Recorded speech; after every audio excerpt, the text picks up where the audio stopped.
Boa noite a todos e todas, meus amigos e amigas. Saúdo a divina presença na existência de cada um e cada uma de vocês aí, viu? Saudando a força da Jurema Santa e Sagrada na jornada de cada um e cada uma. Saudando de verdade assim a luz divina em nossa jornada maravilhosa. Bem, o negócio é o seguinte. Já vou dizendo que estou com dificuldade de ver esse negócio aqui, não vou nem repetir.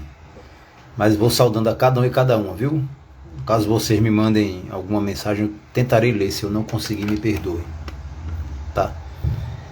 Estou aqui na jornada quase de férias das escolas. Graças a Deus, quase de férias. Faltando pouquinho, mas aproveitando as aberturas aí que a vida tem me dado, já para iniciar novos trabalhos, tá? Aos irmãos e irmãs que assinaram a revista Tantra e Autoconhecimento, finalmente, graças a Deus, já enviei a revista para a gráfica, tá? Não permitirei que outro vacilo desse aconteça. Qual foi o vacilo? Extrapolei o prazo de enviar as revistas. Tá? Devido à pandemia, muito problema aí para regularizar as atividades programadas, né? Mas graças a Deus já enviei a revista para a gráfica. Brevemente estará chegando na casa de vocês, tá? Outra coisa interessante aqui, eu e Sidney estamos programando algo muito especial para 2022. Um curso, tá? Muito especial, ligado a parte espiritual, a parte energética das plantas, mas aí vou deixar o mistério. Quando estiver pronto, obviamente estaremos divulgando. Tá? Mas a literatura selecionada, né? Um dos textos aqui, olha só, ervas e plantas, as propriedades ocultas das ervas e plantas. Tá? Quem gosta de trabalhar com as sagradas medicinas, plantas de poder, certo? Plantas mestras, não somente, né? Para todo aquele que possui uma conexão com a natureza, tá? Compreender que a natureza é muito maior, muito mais abrangente, misteriosa e poderosa do que aparentemente parece ser, tá? Outra coisa que eu estou organizando, já divulguei aqui pelo Instagram, tá? Esse livro aqui, ó, o Tarô Filosófico e Cabalístico, é parte da bibliografia que eu estou utilizando para preparar a formação completa, a formação no trabalho com os 78 arcanos do tarô. Tá certo? Então, haverá uma formação presencial e uma formação à distância neste ano 2022 que está chegando, com a graça de Deus. Tá? Alguns de vocês devem ter participado da formação no método Rômulo Angélico, com os 22 arcanos maiores, tá? Este ano que vem vamos lidar 78. E aqui uma bibliografia muito preciosa, muito rara. Um trabalho que eu venho realizando, que estará presente em um dos livros que estou escrevendo sobre Catimbó Jurema e tradições indígenas. Estou pensando se eu coloco essa biografia no Antigos Ritos, Antigas Divindades, ou se vai para o livro do Mago Juremeiro, tá? Mas essa revista aqui, ó, Revista do Arquivo Municipal, publicada em 1936. Olha que coisa preciosa e rara Deus me concedeu a graça de receber. Nessa revista aqui há um artigo muito precioso sobre a Guerra dos Bárbaros, né? Que é como foi chamado, é um dos nomes que a resistência indígena à colonização recebeu aqui no Nordeste brasileiro. A Guerra dos Bárbaros. Um outro nome foi Confederação dos Cariris, tá? Outro nome foi o Levante do Gentil Tapuia, tá certo? E nesse contexto surge a imagem do rei Canindé, e eu estou preparando uma biografia do Rei Canindé, consultando não apenas essa, mas outras fontes, né, outras referências bibliográficas, tá? Qual a importância disso? Porque o Rei Canindé, quem é juremeiro sabe, é um dos grandes reis da Jurema, tá? Pra gente aqui no Rio Grande do Norte, né, para quem está ligado a uma Jurema norte rio-grandense, né, que são poucas pessoas, pelo que eu compreendo hoje em dia, né, mas quem conhece essa Jurema sabe que para o juremeiro norte rio-grandense, o Rei Canindé é o rei da Jurema. Toda reverência e respeito. Até pouco tempo atrás isso era um segredo. Hoje em dia não é mais. Os juremeiros começaram a divulgar esse elemento, e eu particularmente acho importante que seja divulgado, porque senão seria esquecido, tá? O Caboclinho colocou aí, sem dúvida alguma, riqueza. Olha, a formosura chegou. Formosura, salve tua luz, meu amor lindo. E aí é o seguinte, como eu estava falando, viu, Sidman? Eu e você estamos preparando um curso que será ministrado em 2022 para quem gosta de plantas, mas esse é o único recado que eu estou dando, tá certo? E aí vamos deixar surpresa, quando estiver pronto divulgaremos. Linda é tu, formosura. Bem, pessoal, isso aqui são só comentários, né, para que vocês tenham ideia do que iremos abordar a partir da virada. Tá certo? Começando após a virada mesmo, né? Dia 6 vai haver um trabalho beneficente lá na Casa Gratidão de Maria. Salva a força de Maria, graças a Jesus soberano. Que é um trabalho que tem por objetivo arrecadar recursos, alimentos para a casa de Tia Beta, que é uma casa que abriga crianças, mais de 200 crianças, né? Louvado seja Deus. E dia 8, né, chegamos na virada também. Na virada vai haver uma grande cerimônia, né, em Graçandu, organizada pela equipe do Chantara, tá? E assim aos poucos vamos unindo nossas forças. Não é para outra coisa, não é para transformar o planeta. Aliás, é para permitir que o planeta nos transforme, tá? Porque quem precisa de transformação somos nós. O planeta é o planeta com a graça de Deus, tá? Peraí, se eu vou fazer algum trabalho, vou participar lá da cerimônia no Chantara, com a graça de Deus soberano. Bem, então vamos aos informes sobre o primeiro simpósio Saberes da Jurema Sagrada, certo? Alguns irmãos e irmãs têm me perguntado se esse simpósio é uma continuidade do Sistema Caraíba. Então vamos aos esclarecimentos. O que é o Sistema Caraíba? O Sistema Caraíba é um sistema de fato, né, voltado à cura física, à cura emocional, a cura psíquica, a cura espiritual, cura energética, cura do ser humano integral, que tem como base métodos de cura tradicionais utilizados principalmente pelos índios e índias do Nordeste brasileiro, mas não exclusivamente, tá? É um sistema de cura cabocla. Nós alinhamos a ciência indígena, tá? Que com a graça de Deus tivemos acesso, os métodos de cura indígena com métodos de cura caboclos, com métodos de cura oriundos da Umbanda, com métodos de cura oriundos do Yoga, do Tantra e da magia cerimonial. Esse é o Sistema Caraíba, tá? O nome Sistema Caraíba é uma homenagem aos grandes pajés do passado.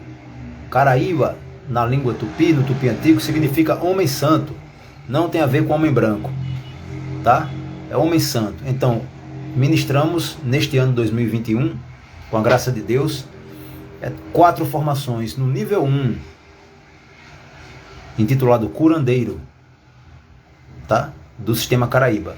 Agora eu estou programando para 2022, seria a partir de janeiro e fevereiro, mas a partir do mês de março, formações no nível 2 do Sistema Caraíba, tá? Formações no nível 2.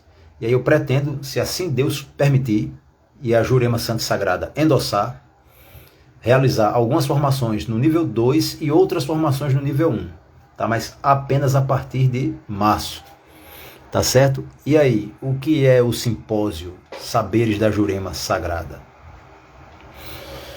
O simpósio não é, como eu deixei claro, o nível 2 do Sistema Caraíba, mas, sem sombra de dúvidas, é um complemento para quem fez a iniciação no nível 1. Tá? E para quem não tem qualquer iniciação em qualquer sistema de cura cabocla ou indígena, o simpósio vem como um baluarte, né? Um movimento de esclarecimento sobre os cultos a Jurema, sobre as tradições indígenas e, ao mesmo tempo, uma tentativa de alinhar o conhecimento tradicional de matriz indígena, de origem indígena, com o conhecimento científico contemporâneo. Tá? Então, o simpósio será um encontro, na verdade será realizado em 2 momentos, né? Haverá o simpósio, o encontro presencial, que ocorrerá no sábado, dia 8 de janeiro de 2021, lá no terreiro do mestre Mané Germano, que está sendo construído com a graça de Deus. Tá? A partir das 13 horas, né? Esse será o encontro presencial. Tá? E mamãe abençoando com a chuva. E haverá um encontro à distância, que será realizado na sexta-feira, dia 14 de janeiro de 2022, às 19 horas. Tá certo? Nesse encontro nós vamos dialogar, eu irei apresentar-lhes parte de minhas pesquisas sobre a cultura indígena e cabocla. Não apenas sobre a espiritualidade indígena e cabocla, tá? Mas parte de meus estudos teológicos, né? Sobre o conjunto de crenças, cosmologias, cosmogonias, mitos de origem indígena, tá? O estudo historiográfico, também o estudo mitológico, né? Mítico, uma análise de mitologias indígenas, tá? E tentando, como eu falei ainda há pouco, alinhar o tradicional com o contemporâneo, tá certo? E dentro de uma perspectiva decolonial. Mas o que danado é isso? Decolonização. Seguinte, boa parte do que foi escrito no campo da antropologia, no campo da ciência da religião, no campo da historiografia, da sociologia, sobre os povos tradicionais indígenas e africanos, foi elaborado dentro de uma perspectiva colonial. Tá? Por exemplo, quando nós pegamos um texto sobre a história dos povos indígenas, né? Se esse texto foi publicado na década de 1960, 1970, 1980, 1990, tá? Nós encontramos sempre o índio como um personagem do passado. Observemos os verbos desse texto, né? Os índios eram, os índios foram, os índios viviam, os índios pensavam, os índios comiam, os índios dormiam. E no presente não tem índio mais não, é? O índio do presente não faz, não pensa, não dorme, não fala, não come, não vive. Como é que é o negócio? Então, numa visão colonial, o indígena sempre está sendo apresentado como um elemento do passado. Esse é um ponto simples de uma visão, de uma perspectiva decolonial. O índio é um agente no presente. O índio tem presente, está presente. É um elemento forte, presente em nossas vidas, até mesmo porque nós também somos índios, por participação. O nosso sangue é branco, é preto, é vermelho, tá? Então, dentro de uma perspectiva decolonial, os índios são elementos do presente. Outra coisa, justamente por ser colocado dentro de uma visão colonizadora como um ente do passado, o indígena é esquecido. Seu papel de construtor da sociedade brasileira, da sociedade latino-americana, das 3 Américas, América do Norte, América Central, América do Sul, é esquecido, pô. Tá? Sua espiritualidade é depreciada, é resumida, é limitada.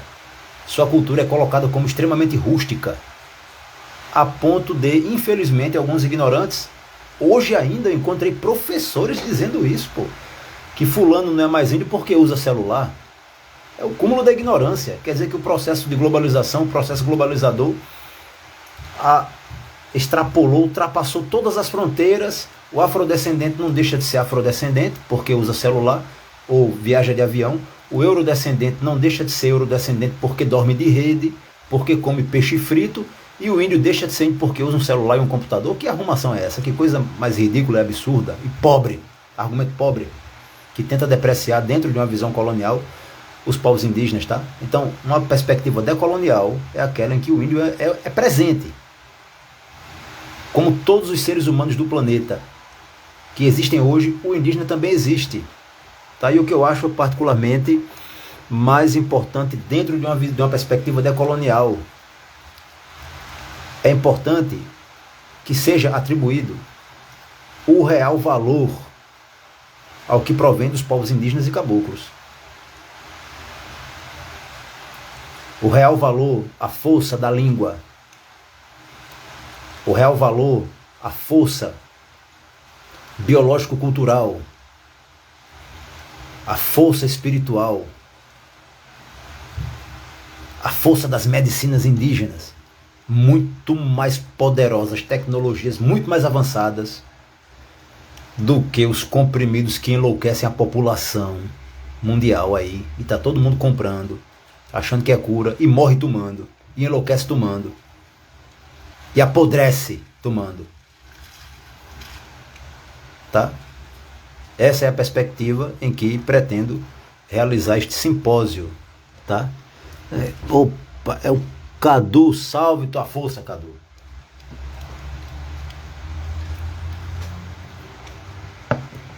E aí é o seguinte, é dentro dessa perspectiva que pretendo realizar o primeiro simpósio Saberes da Jurema Sagrada. Se for vontade de Deus da Jurema, vai ter o segundo em 2023, o terceiro em 2024, e eu gostaria de não ser o único a apresentar estudos sobre a Jurema, sobre a espiritualidade indígena, sobre a cultura indígena, sobre a história indígena, sobre a mitologia indígena.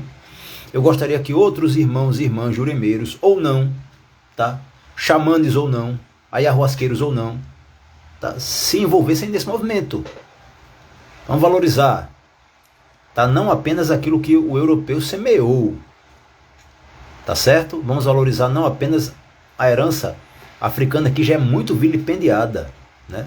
Leva muita pancada a cultura africana, mas ainda há um espaço maior para as culturas africanas do que para a história e a cultura indígena. É um ponto real, tá? Evidentemente, a visão europeia de mundo valoriza muito mais o que é chamado de civilização, tá? Que na verdade a civilização é uma doença. Por incrível que pareça, quando as pessoas utilizam a palavra homem civilizado, o cara pensa logo num cara bem organizado, saudável, mas é uma mentira. A civilização surge no contexto da história global e tem como algumas de suas características, a civilização tem como algumas de suas características a devastação ambiental, o surgimento da escravidão massiva. Olha o que a civilização traz para a nossa espécie: um ser humano escravizar o outro, transformar o outro em porcaria, em verme. O que a civilização traz? Obviamente existem os benefícios, mas precisamos ser justos com a própria espécie, com o planeta, tá? A civilização trouxe um monte de coisa destrutiva. Por exemplo, sociedades não civilizadas, em sociedades não civilizadas não existem doenças como o câncer. Por que será? Porque o câncer é uma doença da civilização. Tá certo? Sociedades não civilizadas, simples em suas organizações socioeconômicas, não possuem o fator exploração do homem pelo homem, a escravidão. Tá? Por que será? Sociedades não civilizadas, por mais que coletem, por mais que explorem o meio ambiente, exploram o meio ambiente de modo renovável. É incrível isso. Não há devastação ambiental.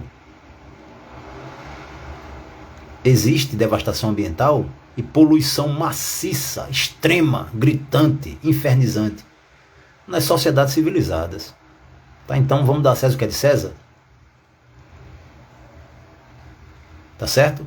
A perspectiva decolonial nos traz um pouco dessa clareza a partir do momento que começamos a dar o verdadeiro valor, atribuir o verdadeiro valor à simplicidade dos povos nativos.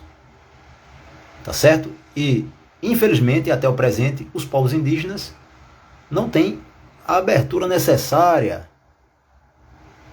nem na mídia, na grande mídia, nem na mídia alternativa, tá? Nem na política, nem nas escolas. Eu já falei isso aqui em outras lives, tá? O cara chega, pega um livro de ensino fundamental ou de ensino médio, primeiro ano do ensino médio, você vai ver religião de tudo que é canto. Você vai ver os deuses dos fenícios lá. Tá? Você vai ver a religião de Zoroastro. Você vai ver os deuses da Grécia, os deuses de Roma, os templos do Egito Antigo, as divindades da Suméria e da Babilônia. Mas quando você vai procurar a tradição indígena, você vai ver lá um parágrafozinho, às vezes uma nota de rodapé, o cara falando os índios adoram o sol e a lua. Que coisa triste, Jesus. Tá, então, essa perspectiva decolonial que eu e outros poucos pesquisadores, né, tá, se propõem, dentro da qual nos propomos a trabalhar, tem a ver com isso aí. Tá? E esse simpósio, esse encontro, tem esse objetivo. E eu gostaria que alguns pesquisadores, indígenas e não indígenas, tá, caboclos ou não, independente de serem jureimeiros, independente de comungar de alguma planta de poder, mas eu gostaria que alguns de vocês abraçassem a ideia e que em 2023 pudéssemos realizar um simpósio maior, tá? Em que cada pensador, cada cientista, cada historiador apresentasse um trabalho e assim a gente pudesse crescer, né? Cibélia Taliba, eu não tenho como aceitar, peraí. Gente, eu não consigo ver todas as mensagens, vocês me perdoem aí, viu? Bem, então, dia 8 de janeiro de 2022, vamos realizar um encontro presencial, tá certo? E dia 14 de janeiro, um encontro à distância. Quais são os temas aí, né, que iremos debater, sobre os quais iremos colocar, né? Primeiro, eu, assim, pensei em 4 estudos, né? O primeiro, novos olhares sobre as medicinas da floresta, o catimbó Jurema e as plantas de poder. Por que é que eu senti de trazer esse assunto aí para ser debatido, né? Na verdade, existem várias causas, né? Vários fatores, mas vamos lá. O que raio é uma planta de poder? Já começa por aí. As pessoas falam planta de poder, mas o que é que na natureza não tem poder? A natureza todinha é poderosa, a natureza é o poder divino manifesto. Vou participar com o meu trabalho sobre subjetividade indígena e cerimônias urbanas. Vamos para cima, comadre. Patrícia Tobias, salve a tua força. Então, o seguinte, vejam bem, de acordo com o universo juremeiro, o juremeiro que conhece o negócio, né? Porque tem muita gente que diz que é juremeiro, mas, todo respeito, não é. São pessoas que visitam a Jurema quando estão precisando de alguma coisa, tá? Mas o juremeiro sabe que todas as plantas da natureza, todas as plantas são plantas de poder. Porque todas as plantas possuem seu mistério, possuem sua ciência, suas finalidades, cada uma delas tem uma finalidade, ou mais de uma finalidade. E de acordo com a perspectiva espiritual do juremeiro, toda planta tem o seu espírito, a sua inteligência. Entretanto, no universo das plantas de poder, que são todas, existem as plantas mestras. Aí é uma distinção. As plantas professoras. Tá? E no universo juremeiro, várias são as plantas mestras. A própria jurema é uma planta mestra, o angico é uma planta mestra, o tabaco é uma planta mestra. São plantas que nos trazem ciências transcendentais. Tá? O juremeiro que entende do negócio sabe do que eu estou falando.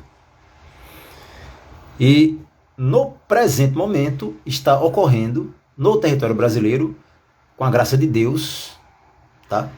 Interação de mais um momento. Isso já ocorreu antes durante o período colonial, já veio ocorrendo antes do período colonial, muito provavelmente, mas no período colonial houve uma outra conexão entre índios de várias nações e caboclos de vários lugares que trocaram saberes, tá? Inclusive essa troca de saberes foi dessa troca de saberes que nasceu o Catimbó Jurema, tá certo? Mas índios de vários lugares começaram a trocar saberes, né?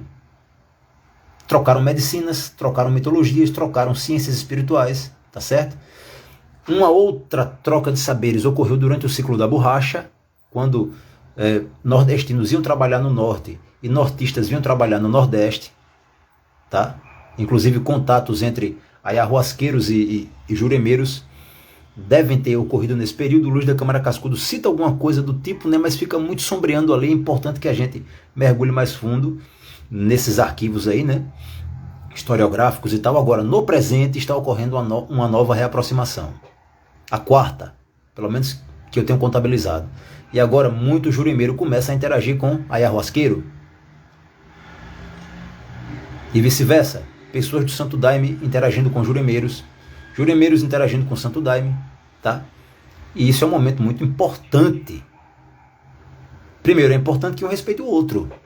Tá? Tem muito ayahuasqueiro que infelizmente acha que a jurema é uma coisa do cão, uma coisa ruim, uma coisa do diabo, uma coisa pesada. É ilusão, é preciso conhecer a jurema para saber o que a jurema é. Agora, para saber o que a jurema é importante conhecer um juremeiro correto. Porque se for interagir com esse monte de juremeiro que tem por aí, que fica vendendo à torta e à direita a jurema, achando que jurema é derrubar um, prejudicar o outro, matar o outro, você não vai encontrar jurema de jeito nenhum. Você vai encontrar uma loucura total. Que as pessoas ficam usando o nome da jurema para fazer porcaria por aí. Tá? Da mesma forma, também está começando a surgir um comércio da molesta em volta da sagrada ayahuasca. Gente que faz de qualquer jeito e vende de qualquer forma. Tá? Então, é importante que o juremeiro se valorize, o ayahuasqueiro também. É importante que se conheçam dentro de um rezo correto. Tá? Sidman coloca aí, porque infelizmente tem muita gente que se acha juremeiro e trabalha fazendo maldade. Pois é, a jurema é a força e o bem. Tá? No universo juremeiro mais antigo, nem um personagem chamado Diabo existia. Então quem brinca com a jurema, se prepare, está errado.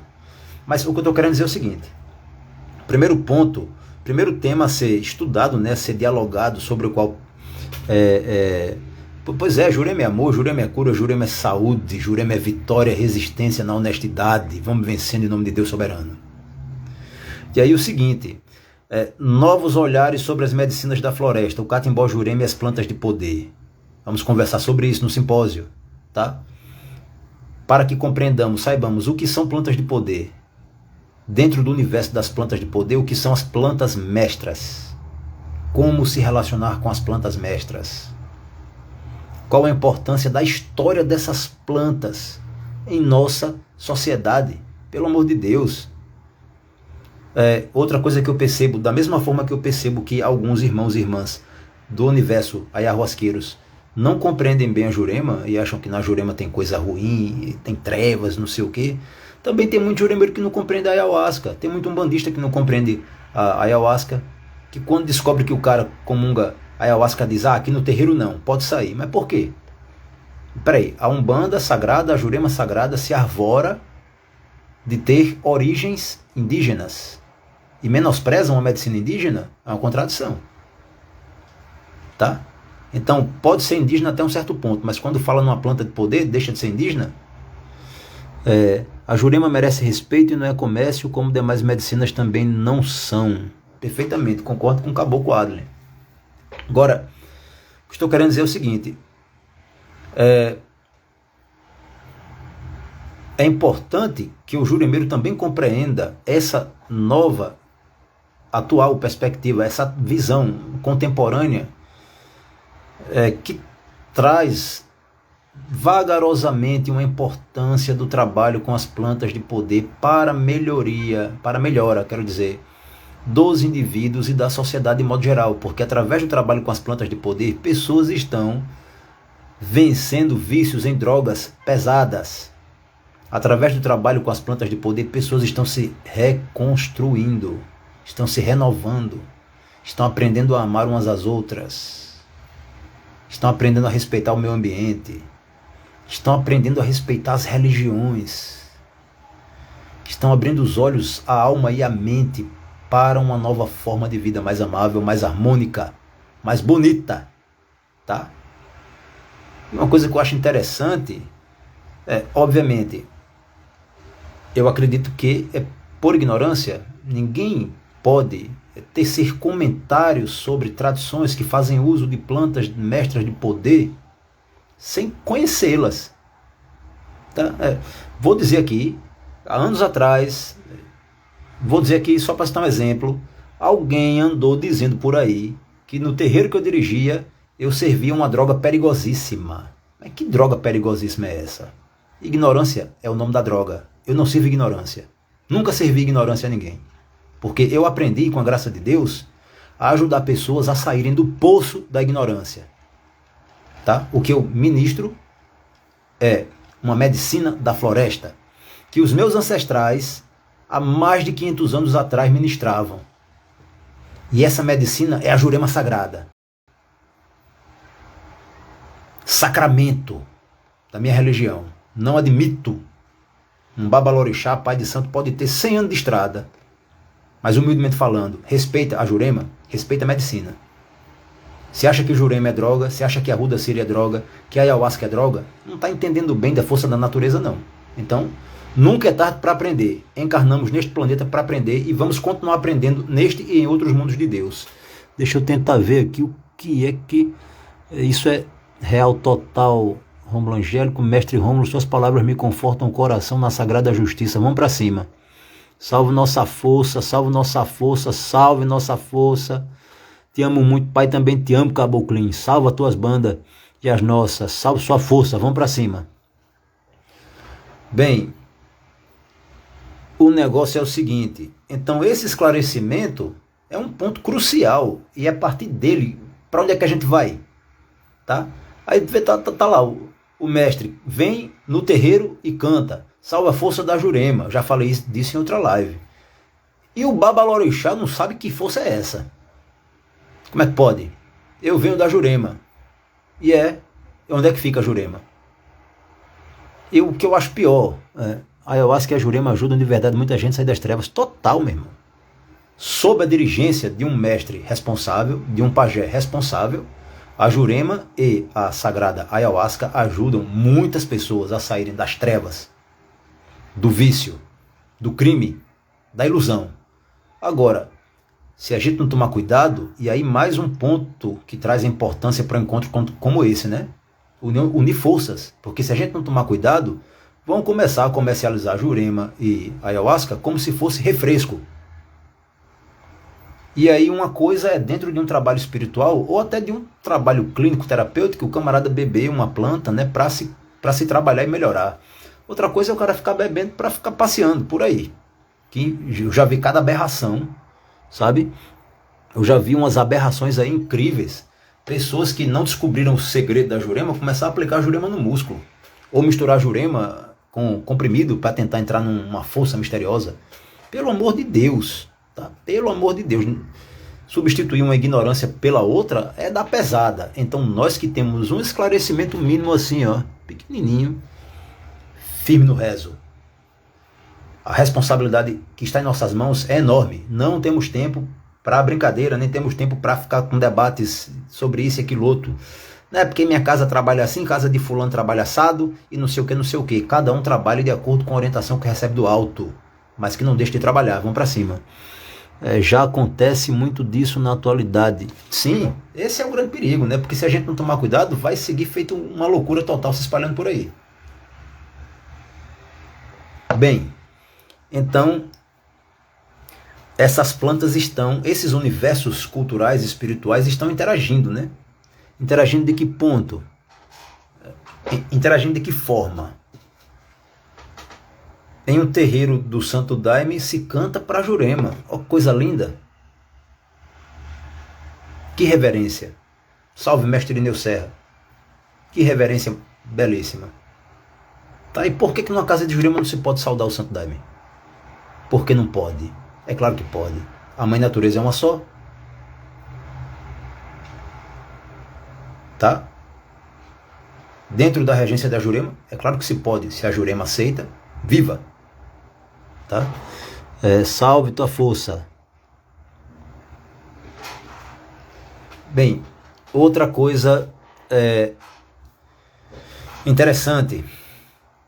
Há muito tempo atrás, os povos indígenas aqui do Rio Grande do Norte, há muito tempo atrás, os povos indígenas comungavam do rapé, do sagrado rapé. Né? Havia vários tipos de rapés aqui no Nordeste. Né?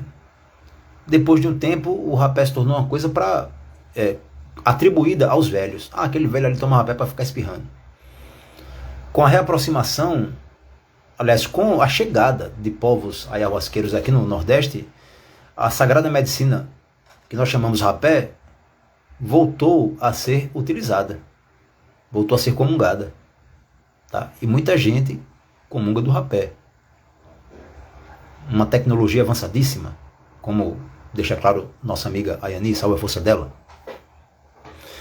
Então nós temos aí Jurema, tabaco, o angico, de um lado, do outro lado o mariri, a chacrona, a sananga, todas medicinas da floresta, todas sacramentos que merecem reverência, mas a reverência só vem se nós, que temos um pouquinho assim de esclarecimento, compartilharmos. Tá certo? O simpósio é uma semente. Tá? Segundo tema a ser discutido, sobre o qual podemos conversar no simpósio, né? O título é o seguinte: Entre Caraíbas e Pajés, fragmentos de magia e alquimia indígena. Rapaz, que negócio invocado. Tava preparando aqui pensando. Já conversamos sobre magia em outras lives, né? Em outros livros também, artigos que eu escrevi por aí. Em linhas gerais, um conceito universal, pode ser considerado universal. Magia é a manipulação de elementos, sejam elementos físicos ou extrafísicos, né? Visando a realização da vontade. Tá? Então, manipulação de elementos é uma expressão muito genérica. Você vai lidar com a estrutura mais grosseira dos elementos, vai lidar com a estrutura psíquica da natureza, as forças psíquicas da natureza. A natureza possui um psiquismo, é óbvio isso aí. Tá? O sensitivo sabe disso aí. O parapsicólogo também começa a saber agora. Mas vai lidar com a parte espiritual da natureza, com as inteligências que habitam os planos paralelos, né? A manipulação desses elementos visando a realização de tua vontade como magista. Se a tua vontade incide no sofrimento de algum ser, então você pratica um malefício mágico. Tá? Se a tua vontade não atrapalha a harmonia da natureza, nem prejudica qualquer ser, então você pratica um benefício mágico. Tá? Agora, a ideia de alquimia, que pouca gente tem interesse em debater, porque parece uma coisa esquisita, né?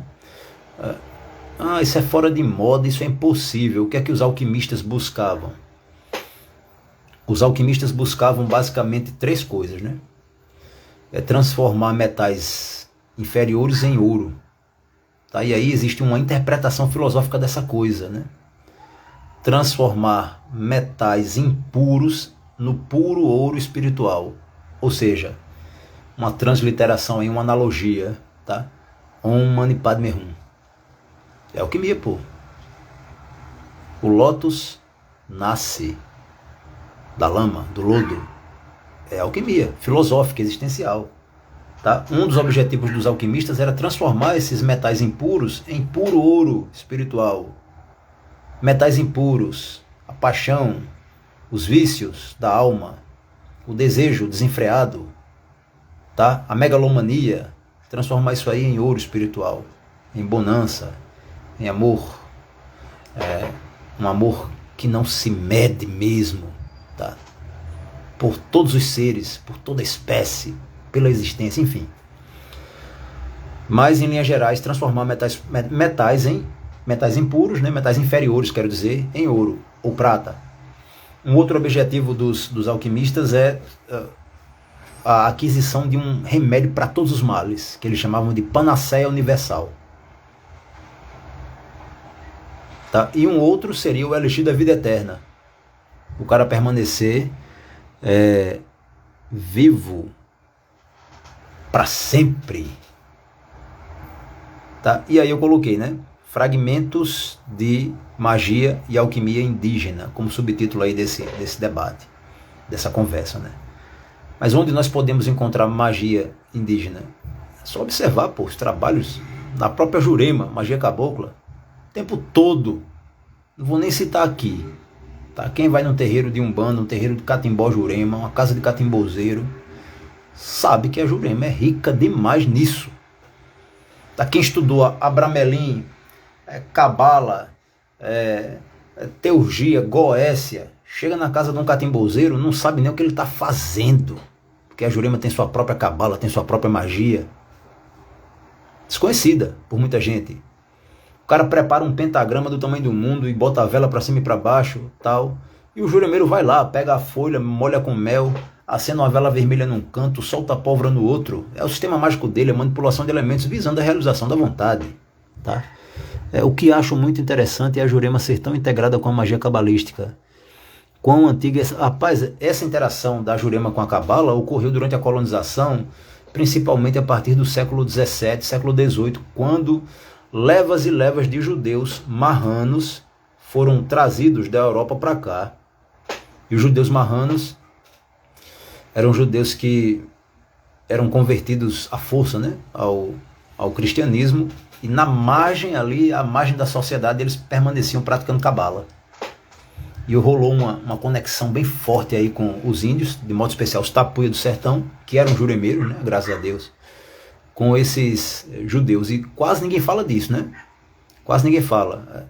Alguns autores falam assim, não, mas o índio aprendeu cabala com os judeus, mas não fala que os judeus aprenderam a beber jurema com os índios.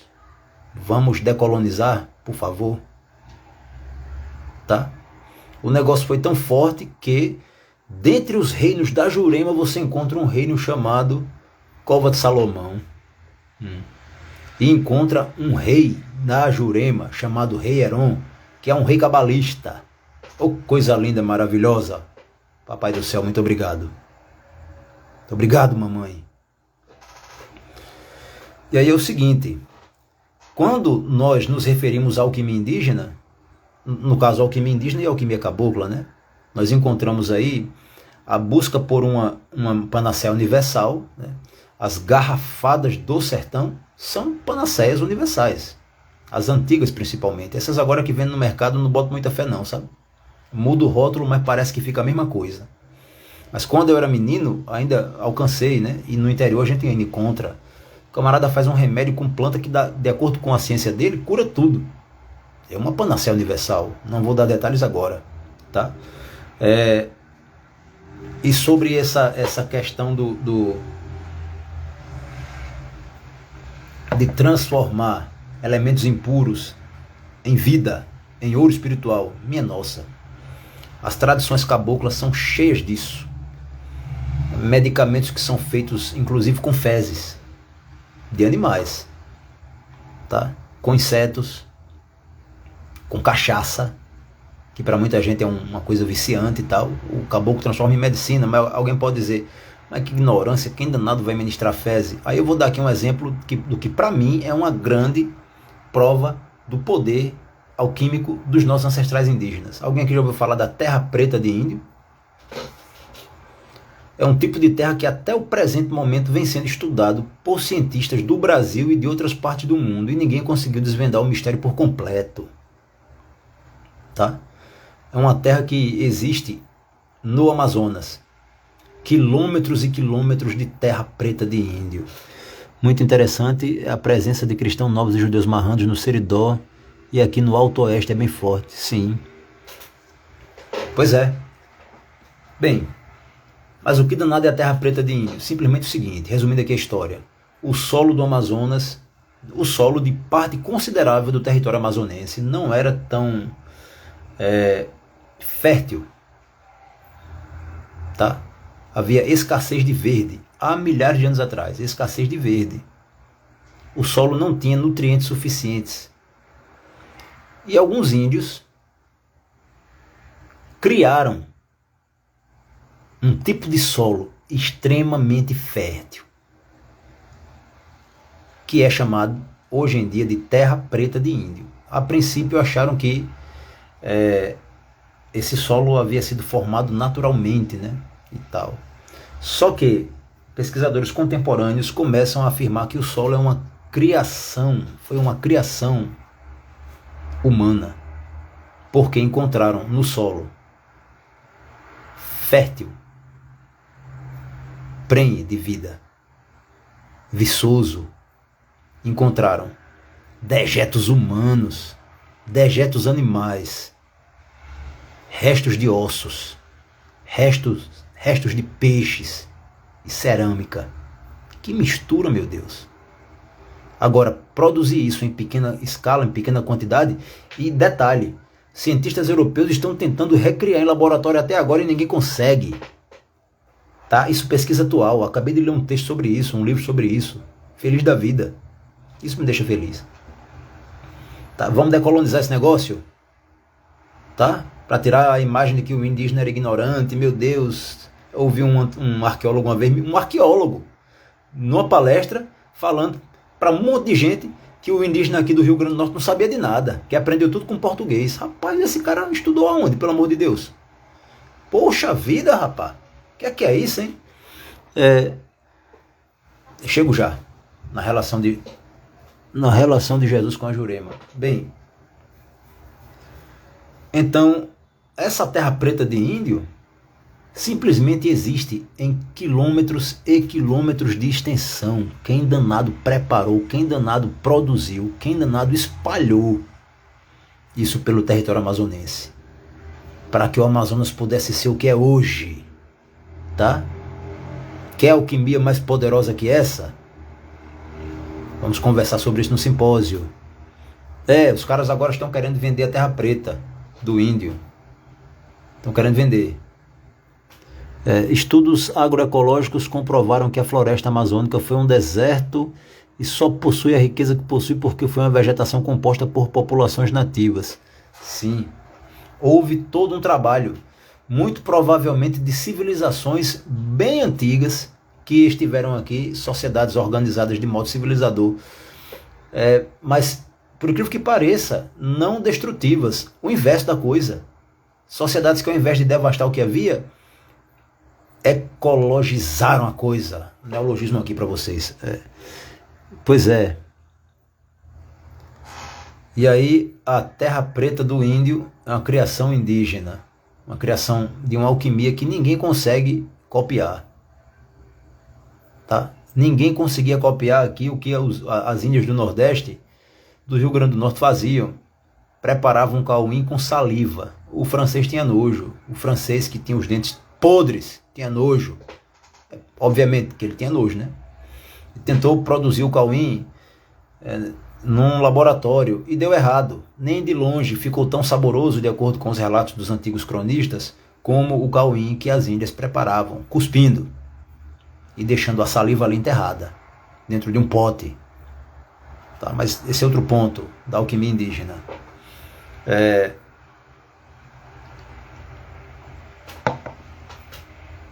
Ainda agora, Felipe falou sobre a relação entre Jesus e a Jurema, né? Bem, o terceiro ponto aí do nosso simpósio, né? Mitologias quase esquecidas. Yurupari, o Cristo Ameraba.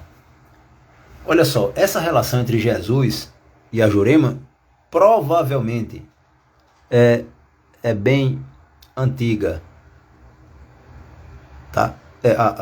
As índias que preparavam as bebidas eram meninas, né? Índias virgens.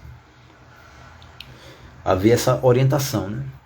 E aí quem estuda o Tantra, já uma ponte aí com uma coisa bem aparentemente diferente. Quem estuda o Tantra sabe que dependendo da idade e da situação do ente feminino, alguns kalas são produzidos pelo organismo. Tá? E alguns desses kalas são utilizados pelos tântricos lá da Índia no preparo de medicinas. Viva a Mãe Natureza. Bem, quando os portugueses, franceses, espanhóis chegaram aqui no território brasileiro e começaram a catequizar os índios e tal, que começaram a falar de Jesus, um homem nascido de uma virgem, que foi perseguido e tentaram matá-lo, né? Mas ele ficou escondido ali e tal. E dos 12 anos em diante há um sumiço assim, de repente ele aparece na casa dos 30, já fazendo predições e curando pessoas, né? Realizando prodígios, e depois é morto após ter organizado uma sociedade meio que secreta, né? Com os discípulos tal, que depois vem à luz e começam a realizar milagres e pregações e tal, e é crucificado, e ao terceiro dia ele ressuscita e volta para o céu. Tá? Os indígenas chegaram e disseram: já conhecemos, os índios aqui do litoral, né, no caso, vocês estão falando de Jurupari. E os padres ficaram meio perturbados com isso. Quem é Jurupari? E aí há uma história entre os nossos ancestrais indígenas, a história de um cidadão chamado Jurupari. O nome dele não era esse, o nome dele era Isa, mas ele foi chamado por alguns índios que guardaram em suas memórias a história de sua vida de Jurupari, que significa boca fechada. Tá? Por que boca fechada? Porque ele funda um rito, e é um rito misterioso. Ele não permite que as pessoas que façam parte desse rito contem às outras que não fazem parte que tipo de mistério que eles celebram, né? Então, o que acontece? Jurupari, de acordo com a mitologia indígena, foi um indivíduo que nasceu de uma virgem. Tá? A mãe dele, a virgem Xeuçã, ela se alimenta de um fruto sagrado, e o sumo dessa fruta toca seus órgãos genitais e ela engravida. E Jurupari nasce. E ele nasce, eu vou fazer um resumo da história, não vou contar tudo, vou deixar para o simpósio, senão perde a graça, né? Ele nasce uma criança muito sábia, já começa a contar histórias e tal, e as mulheres ficam com inveja dele e querem matar ele, pô. E ele desaparece. E ele só aparece na casa dos 30 anos, com todas as paramentas de pajé, ensinando várias coisas. E lá na frente ele é morto, de acordo com uma das histórias, né? Ele é morto, de acordo com uma das versões, né, da história dele, ele é morto numa curuçá. Que é uma curuçá? Uma cruz de pedra. E após 3 dias morto, ele ressuscita e volta para o sol. Então, sem sombra de dúvida, Jurupari é um arquétipo. Um arquétipo crístico. Assim como Mitra é um arquétipo crístico. Assim como Quetzalcoatl é um arquétipo crístico. Assim como Krishna é um arquétipo crístico. Tá? Por isso que ele é o Cristo Ameraba. E a igreja fez de tudo para tentar acabar com a crença em Jurupari. Botou para quebrar. Sabe? Enfim.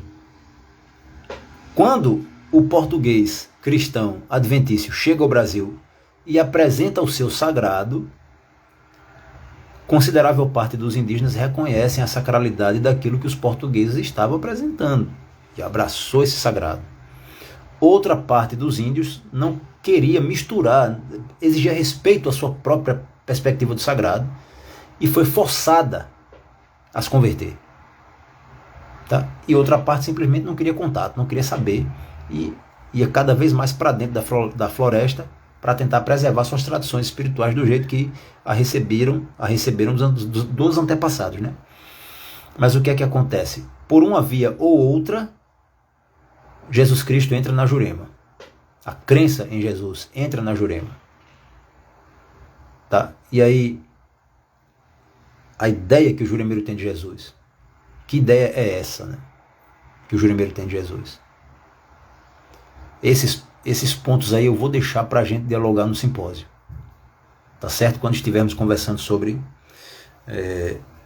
o Cristo Amerava.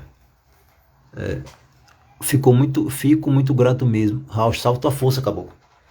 Eu peço desculpa, viu, gente? É porque minha visão tem um certo probleminha assim, o grau é muito alto e a letrinha é muito miúda no meu celular, não dá para me ver direito, tá certo?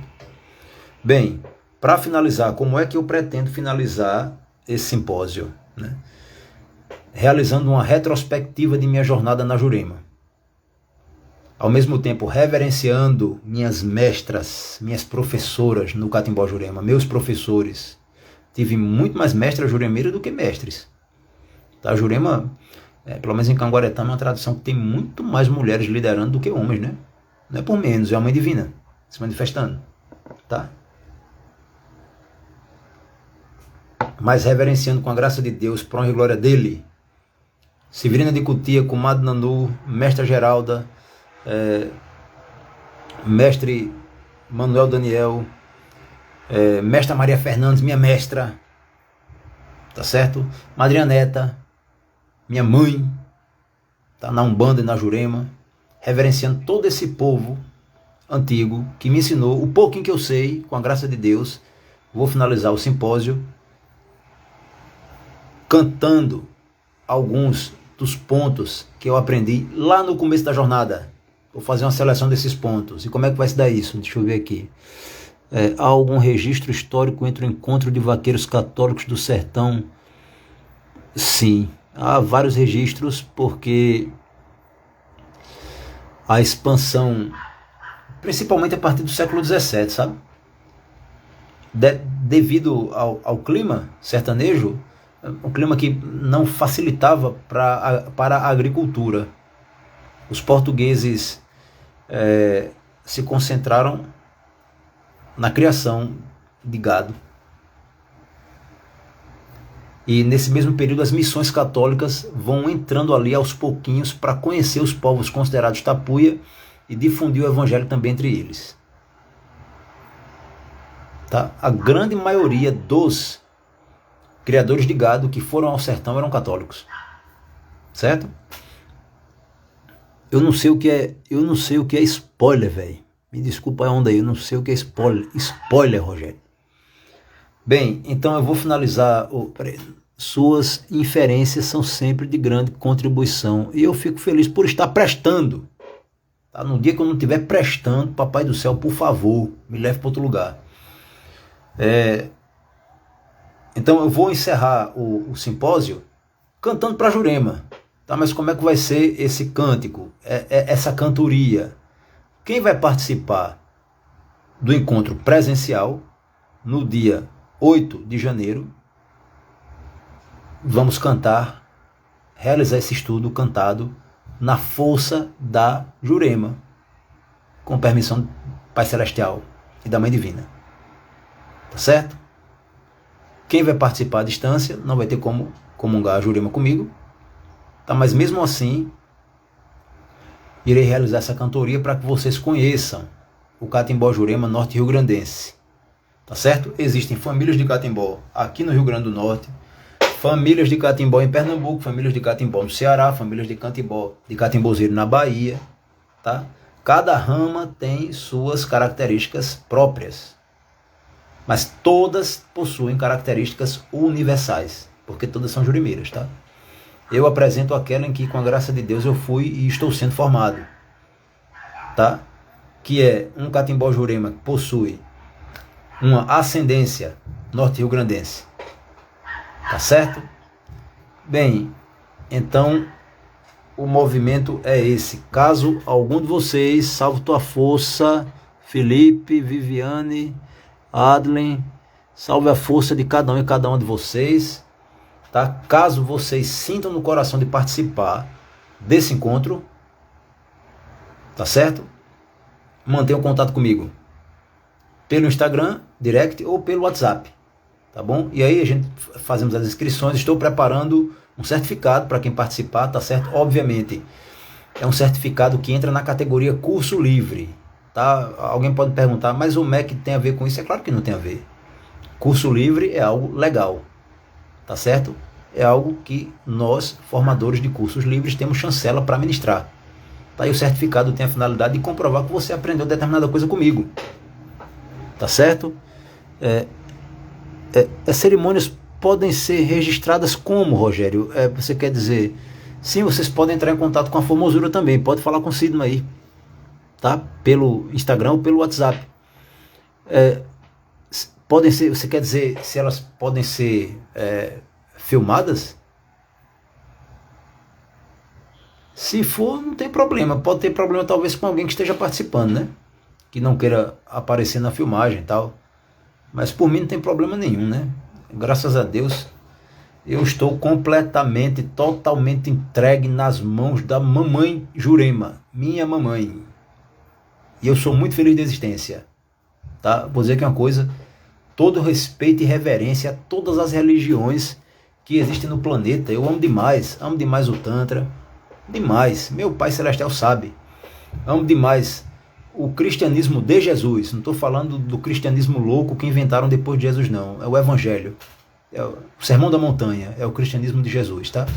Na minha perspectiva, obviamente. Amo demais a cabala judaica, meu Pai Celestial, mas minha vida pertence à Jurema Santa Sagrada. Depois de Deus, é da Jurema. E é isso aí. Então, saúdo mais uma vez a divina presença na existência de cada um e cada uma de vocês.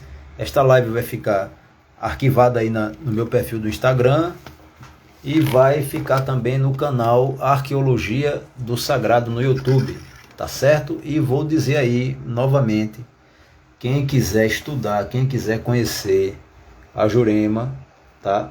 Dá uma lida no famoso Meleagro de Luiz da Câmara Cascudo. Tá? Dá uma lida também no Reino dos Mestres, do professor Luiz Assunção, já para analisar ali a relação entre Jurema e Umbanda lá no Ceará. Tá? Dá uma lida no meu Espiritualidade Indígena e Culto a Jurema no Rio Grande do Norte. Tá? Eu acredito que é um estudo que, por mais simples que seja, vale a pena para o pesquisador. Tá certo? Salve a força de todos juntos. Simbora pra cima. Breno, meu mestre juremeiro, salve tua força, meu irmão. E é isso aí. Muito amor e paz no coração. Paz e alegria. Que Deus e a Jurema Sagrada abençoe a todos nós. E feliz ano novo para quem eu não encontrar pessoalmente. Beijo. Saravá.